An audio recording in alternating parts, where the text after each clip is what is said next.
شروع اللہ کا نام لے کر جو بڑا مہربان نہایت رحم والا ہے۔ طاسین، یہ قرآن یعنی کتاب روشن کی آیتیں ہیں، مومنوں کے لیے ہدایت اور بشارت ہے، وہ جو نماز پڑھتے اور زکوٰۃ دیتے ہیں اور وہ آخرت کا بھی یقین رکھتے ہیں۔ جو لوگ آخرت پر ایمان نہیں رکھتے، ہم نے ان کے اعمال ان کے لیے آراستہ کر دیے ہیں تو وہ بھٹکتے پھر رہے ہیں۔ یہی لوگ ہیں جن کے لیے برا عذاب ہے اور وہ آخرت میں بھی بہت نقصان اٹھانے والے ہیں۔ اور تم کو یہ قرآن اس حکیم و علیم کی طرف سے عطا کیا جاتا ہے۔ جب موسیٰ نے اپنے گھر والوں سے کہا کہ میں نے آگ دیکھی ہے، میں وہاں سے رستے کا پتہ لاتا ہوں یا کوئی شعلہ یعنی ایک انگارہ تمہارے پاس لاتا ہوں تاکہ تم آگ تاپو۔ جب موسیٰ اس کے پاس آئے تو ندا آئی کہ وہ جو آگ میں تجلی دکھاتا ہے بابرکت ہے، اور وہ جو آگ کے ارد گرد ہے، اور اللہ جو تمام عالم کا پروردگار ہے پاک ہے۔ اے موسیٰ، میں اللہ ہوں، عزت والا، حکمت والا، اور اپنی لاٹھی ڈال دو۔ سو جب اسے دیکھا تو اس طرح حرکت کر رہی تھی گویا سانپ ہے، تو پیٹ پھیر کر بھاگے اور پیچھے مڑ کر نہ دیکھا۔ فرمایا، اے موسیٰ ڈرو مت، میرے پاس پیغمبر ڈرا نہیں کرتے۔ ہاں، جس نے ظلم کیا پھر برائی کے بعد اسے نیکی سے بدل دیا تو میں بخشنے والا مہربان ہوں۔ اور اپنا ہاتھ اپنے گریبان میں ڈالو، بے عیب سفید و روشن نکلے گا۔ ان 2 معجزوں کے ساتھ جو 9 معجزوں میں داخل ہیں فرعون اور اس کی قوم کے پاس جاؤ کہ وہ بدکردار لوگ ہیں۔ پھر جب ان کے پاس ہماری روشن نشانیاں پہنچیں تو کہنے لگے یہ کھلا جادو ہے، اور بے انصافی اور غرور سے ان کو ماننے سے انکار کیا، جبکہ ان کے دل ان کو مان چکے تھے۔ سو دیکھ لو کہ فساد کرنے والوں کا انجام کیسا ہوا۔ اور ہم نے داؤد اور سلیمان کو علم بخشا، اور انہوں نے کہا کہ اللہ کا شکر ہے جس نے ہمیں اپنے بہت سے مومن بندوں پر فضیلت دی۔ اور سلیمان داؤد کے قائم مقام ہوئے اور کہنے لگے کہ لوگوں، ہمیں اللہ کی طرف سے پرندوں کی بولی سکھائی گئی ہے اور ہر چیز عنایت فرمائی گئی ہے، بے شک یہ اس کا خاص فضل ہے۔ اور سلیمان کے لیے جنوں اور انسانوں اور پرندوں کے لشکر جمع کیے گئے اور پھر ان کی جماعتیں بنائی گئیں، یہاں تک کہ جب چیونٹیوں کے میدان میں پہنچے تو ایک چیونٹی نے کہا کہ چیونٹیوں، اپنے اپنے بلوں میں داخل ہو جاؤ، ایسا نہ ہو کہ سلیمان اور اس کے لشکر تم کو کچل ڈالیں اور ان کو خبر بھی نہ ہو۔ تو وہ اس کی بات سے ہنس پڑے اور کہنے لگے کہ اے پروردگار، مجھے توفیق عنایت کر کہ جو احسان تو نے مجھ پر اور میرے ماں باپ پر کیے ہیں ان کا شکر کروں اور ایسے نیک کام کروں کہ تو ان سے خوش ہو جائے، اور مجھے اپنی رحمت سے اپنے نیک بندوں میں داخل فرما۔ اور جب انہوں نے پرندوں کا جائزہ لیا تو کہنے لگے کیا سبب ہے مجھے ہدہد نظر نہیں آتا؟ کیا کہیں غائب ہو گیا ہے؟ میں اسے سخت سزا دوں گا یا ذبح کر ڈالوں گا یا میرے سامنے اپنی بے قصوری کی واضح دلیل پیش کرے۔ ابھی تھوڑی ہی دیر ہوئی تھی کہ ہدہد آ موجود ہوا اور کہنے لگا کہ مجھے ایک ایسی چیز معلوم ہوئی ہے جس کی آپ کو خبر نہیں، اور میں آپ کے پاس ملک سبا سے ایک یقینی خبر لے کر آیا ہوں۔ میں نے ایک عورت دیکھی کہ ان لوگوں پر حکومت کرتی ہے اور ہر چیز اسے میسر ہے، اور اس کا ایک شاندار تخت ہے۔ میں نے دیکھا کہ وہ اور اس کی قوم اللہ کو چھوڑ کر آفتاب کو سجدہ کرتے ہیں، اور شیطان نے ان کے اعمال انہیں آراستہ کر دکھائے ہیں اور ان کو رستے سے روک رکھا ہے، پس وہ رستے پر نہیں آتے اور نہیں سمجھتے ہیں کہ اللہ کو جو آسمانوں اور زمین میں چھپی چیزوں کو ظاہر کر دیتا اور تمہارے پوشیدہ اور ظاہر اعمال کو جانتا ہے، کیوں سجدہ نہ کریں؟ اللہ کے سوا کوئی عبادت کے لائق نہیں، وہی عرش عظیم کا مالک ہے۔ سلیمان نے کہا اچھا، ہم دیکھیں گے تو نے سچ کہا ہے یا تو جھوٹا ہے۔ یہ میرا خط لے جا اور اسے ان کی طرف ڈال دے، پھر ان کے پاس سے ہٹ جانا اور دیکھنا کہ وہ کیا جواب دیتی ہیں۔ ملکہ نے کہا کہ دربار والوں، مجھ تک ایک نامہ گرامی پہنچایا گیا ہے، وہ سلیمان کی طرف سے ہے، اور مضمون یہ ہے کہ شروع اللہ کا نام لے کر جو بڑا مہربان نہایت رحم والا ہے، بعد اس کے یہ کہ مجھ سے سرکشی نہ کرو اور مطیع و فرما بردار ہو کر میرے پاس چلے آؤ۔ خط سنا کر کہنے لگی کہ اے اہل دربار، میرے اس معاملے میں مجھے مشورہ دو، جب تک کہ تم حاضر نہ ہو اور صلاح نہ دو میں کسی کام کا فیصلہ نہیں کیا کرتی۔ وہ بولے کہ ہم بڑے زوراور اور سخت جنگجو ہیں، اور حکم آپ کے اختیار میں ہے، تو جو حکم دیجیے گا اس کے انجام پر نظر کر لیجئے گا۔ اس نے کہا کہ بادشاہ جب کسی شہر میں داخل ہوتے ہیں تو اس کو تباہ کر دیتے ہیں اور وہاں کے عزت والوں کو ذلیل کر دیا کرتے ہیں، اور اسی طرح یہ بھی کریں گے، اور میں ان کی طرف کچھ تحفہ بھیجتی ہوں اور دیکھتی ہوں کہ قاصد کیا جواب لاتے ہیں۔ پس جب قاصد سلیمان کے پاس پہنچا تو سلیمان نے کہا، کیا تم مجھے مال سے مدد دینا چاہتے ہو؟ سو جو کچھ اللہ نے مجھے عطا فرمایا ہے وہ اس سے کہیں بہتر ہے جو تمہیں دیا ہے۔ حقیقت یہ ہے کہ اپنے تحفے سے تم ہی خوش ہوتے ہوگے۔ ان کے پاس واپس جاؤ، اب ہم ان پر ایسے لشکر لے کر حملہ کریں گے جن کے مقابلے کی ان میں طاقت نہ ہوگی، اور ان کو وہاں سے بے عزت کر کے نکال دیں گے اور وہ ذلیل ہوں گے۔ سلیمان نے کہا کہ اے دربار والو، کوئی تم میں ایسا ہے کہ قبل اس کے کہ وہ لوگ فرما بردار ہو کر ہمارے پاس آئیں، ملکہ کا تخت میرے پاس لے آئے؟ جنات میں سے ایک قوی ہیکل جن نے کہا کہ قبل اس کے کہ آپ اپنی جگہ سے اٹھیں میں اس کو آپ کے پاس لا حاضر کرتا ہوں، اور مجھے اس پر قدرت بھی حاصل ہے اور امانت دار بھی ہوں۔ ایک شخص جس کو کتاب الہی کا علم تھا کہنے لگا کہ میں آپ کی آنکھ کے جھپکنے سے پہلے پہلے اسے آپ کے پاس حاضر کیے دیتا ہوں۔ جب سلیمان نے تخت کو اپنے پاس رکھا ہوا دیکھا تو کہا کہ یہ میرے پروردگار کا فضل ہے تاکہ مجھے آزمائے کہ میں شکر کرتا ہوں یا کفران نعمت کرتا ہوں، اور جو شکر کرتا ہے تو اپنے ہی فائدے کے لیے شکر کرتا ہے، اور جو ناشکری کرتا ہے تو میرا پروردگار بے نیاز ہے، کرم کرنے والا ہے۔ سلیمان نے کہا کہ ملکہ کے امتحان عقل کے لیے اس کے تخت کی صورت بدل دو، دیکھیں کہ وہ سوج رکھتی ہے یا ان لوگوں میں سے ہے جو سوج نہیں رکھتے۔ پھر جب وہ آ پہنچی تو پوچھا گیا کہ کیا آپ کا تخت بھی اسی طرح کا ہے؟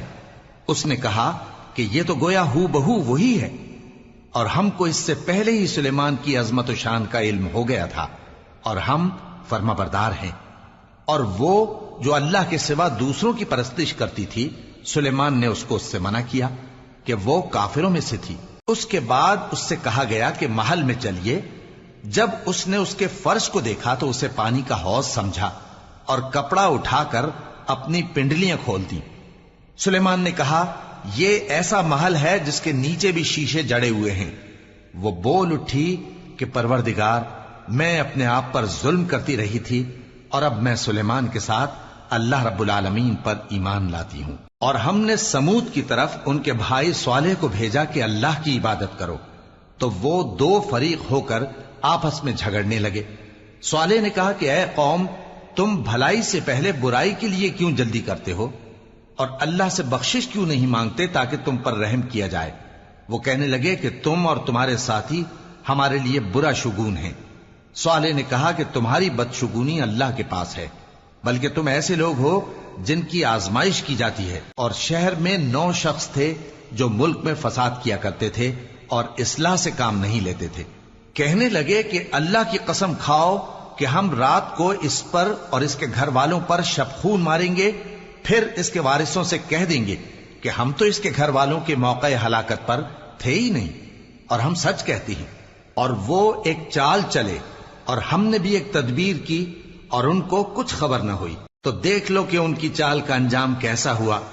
ہم نے ان کو اور ان کی قوم سب کو ہلاک کر ڈالا۔ اب ان کے یہ گھر ان کے ظلم کے سبب تلپٹ پڑے ہیں۔ جو لوگ علم رکھتے ہیں ان کے لیے اس میں نشانی ہے، اور جو لوگ ایمان لائے اور ڈرتے تھے ان کو ہم نے نجات دی۔ اور لوط کو یاد کرو جب انہوں نے اپنی قوم سے کہا کہ تم بے حیائی کے کام کیوں کرتے ہو جبکہ تم دیکھتے ہو؟ کیا تم عورتوں کو چھوڑ کر لذت حاصل کرنے کے لیے مردوں کی طرف مائل ہوتے ہو؟ حقیقت یہ ہے کہ تم احمق لوگ ہو۔ تو ان کی قوم کے لوگ بولے تو یہ بولے، اور اس کے سوا ان کا کچھ جواب نہ تھا کہ لوط کے گھر والوں کو اپنے شہر سے نکال دو، یہ لوگ پاک بننا چاہتے ہیں۔ تو ہم نے ان کو اور ان کے گھر والوں کو نجات دی، مگر ان کی بیوی کہ اس کی نسبت ہم نے مقرر کر رکھا تھا کہ وہ پیچھے رہنے والوں میں ہوگی۔ اور ہم نے ان پر مے برسایا، سو جو مے ان لوگوں پر برسا جن کو متنبع کر دیا گیا تھا برا تھا۔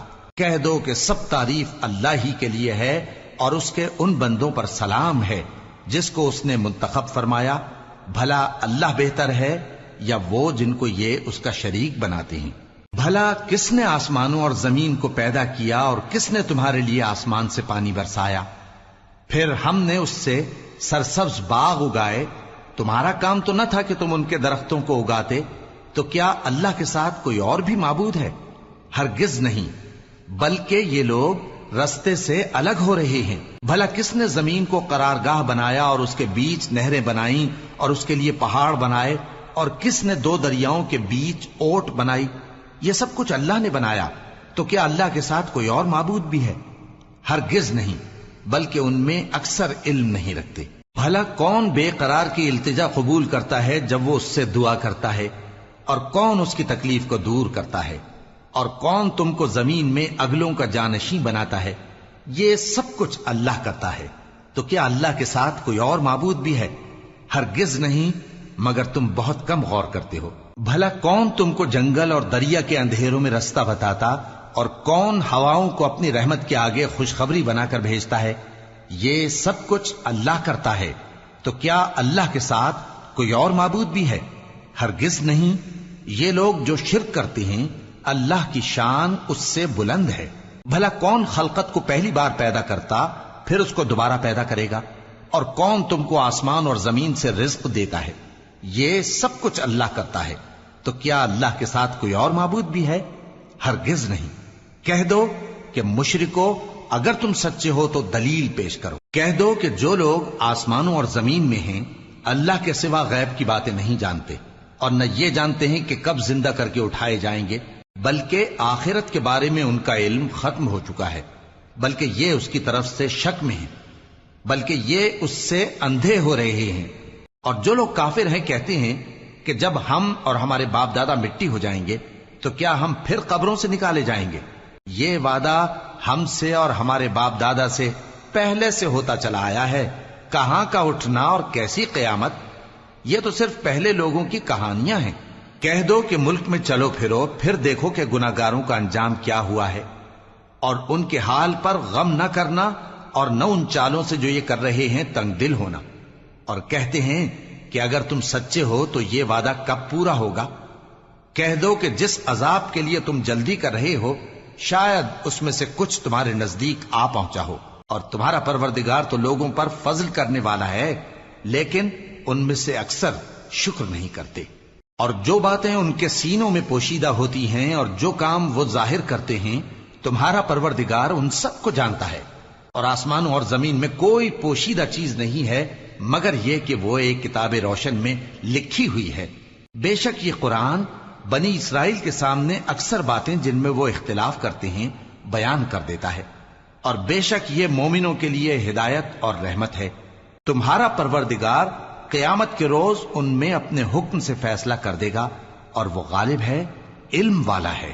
تو اللہ پر بھروسہ رکھو، تم تو صاف حق پر ہو۔ کچھ شک نہیں کہ تم مردوں کو بات نہیں سنا سکتے، اور نہ بہروں کو جبکہ وہ پیٹ پھیر لیں آواز سنا سکتے ہو، اور نہ اندھوں کو گمراہی سے نکال کر رستہ دکھا سکتے ہو۔ تم تو انہی کو سنا سکتے ہو جو ہماری آیتوں پر ایمان لاتے ہیں، پھر وہ فرما بردار ہو جاتے ہیں، اور جب ان کے بارے میں عذاب کا وعدہ پورا ہوگا تو ہم ان کے لیے زمین میں سے ایک جانور نکالیں گے جو ان سے باتیں کرے گا۔ یہ ہم اس لیے کریں گے کہ لوگ ہماری آیتوں پر ایمان نہیں لاتے تھے۔ اور جس روز ہم ہر امت میں سے ایک بڑے گروہ کو جمع کریں گے جو ہماری آیتوں کی تکذیب کرتے تھے، پھر ان کی جماعت بندی کی جائے گی، یہاں تک کہ جب سب آ جائیں گے تو اللہ فرمائے گا کہ کیا تم نے میری آیتوں کو جھٹلا دیا تھا، حالانکہ تم نے اپنے علم سے ان کا احاطہ تو کیا ہی نہ تھا؟ بھلا تم کیا کرتے رہتے تھے؟ اور ان کے ظلم کے سبب ان کے حق میں وعدہ عذاب پورا ہو کر رہے گا تو وہ بول بھی نہ سکیں گے۔ کیا انہوں نے نہیں دیکھا کہ ہم نے رات کو اس لیے بنایا ہے کہ اس میں آرام کریں، اور دن کو روشن بنایا ہے کہ اس میں کام کریں؟ بے شک اس میں مومن لوگوں کے لیے نشانیاں ہیں۔ اور جس روز سور پھونکا جائے گا تو جو لوگ آسمانوں میں اور جو زمین میں ہیں سب گھبرا اٹھیں گے مگر وہ جسے اللہ چاہے، اور سب اس کے پاس عاجز ہو کر چلے آئیں گے۔ اور تم پہاڑوں کو دیکھتے ہو تو خیال کرتے ہو کہ مضبوط جمے ہوئے ہیں، مگر وہ اس روز اس طرح اڑتے پھریں گے جیسے بادل۔ یہ اللہ کی کاریگری ہے جس نے ہر چیز کو مضبوط بنایا، بے شک وہ تمہارے سب افعال سے باخبر ہے۔ جو شخص نیکی لے کر آئے گا تو اس کے لیے اس سے بہتر بدلہ تیار ہے، اور ایسے لوگ اس روز گھبراہٹ سے بے خوف ہوں گے، اور جو برائی لے کر آئے گا تو ایسے لوگ